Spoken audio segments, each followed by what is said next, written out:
Кишиневе прошел чемпионат страны среди боксеров старше 19 лет. В соревнованиях приняли участие сильнейшие боксеры из 10 городов. Гагаузию представили спортсмены из муниципиев Камрат и Чедарлунга. Чемпионом страны стал воспитанник клуба «Леон», который выступал на соревнованиях в составе муниципальной спортивной школы. Несмотря на свой юный возраст, Федор Казанжи соревновался среди взрослых и, проведя 2 боя, вышел абсолютным чемпионом Молдовы. Он впервые участвовал в этом виде спорта.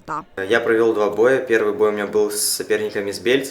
Я его выиграл в первом раунде техническим нокаутом, а второй у меня был с соперником из Чедарлунги.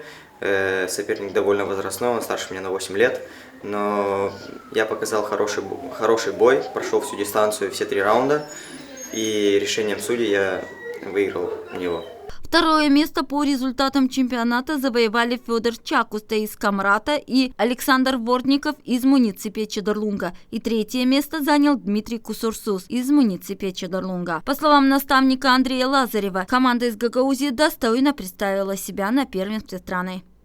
Сборную Гагаузии представляли 6 спортсменов. 3 спортсмена это из города Камрата и 3 спортсмена из Чедарлунги. Ребята выступили достойно, заняли призовые места. Даже те ребята, которые проиграли, они проиграли достойно. Я хочу отметить, что мы не каждый год можем выставлять среди взрослых на чемпионате. Но в этом году мы выступили достойно. И надеюсь, что кто-то из этих ребят будет достойно защищать честь нашей республики на чемпионате Европы или мира. Чемпионат, он прошел довольно хорошо, потому что я занимаюсь тайским боксом, кикбоксингом, и это совсем другой вид спорта, в котором я принимал участие.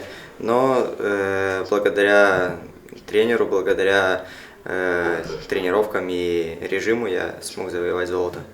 Чемпионат прошел при соблюдении противоэпидемических мер без зрителей. На соревнованиях были только участники и тренера.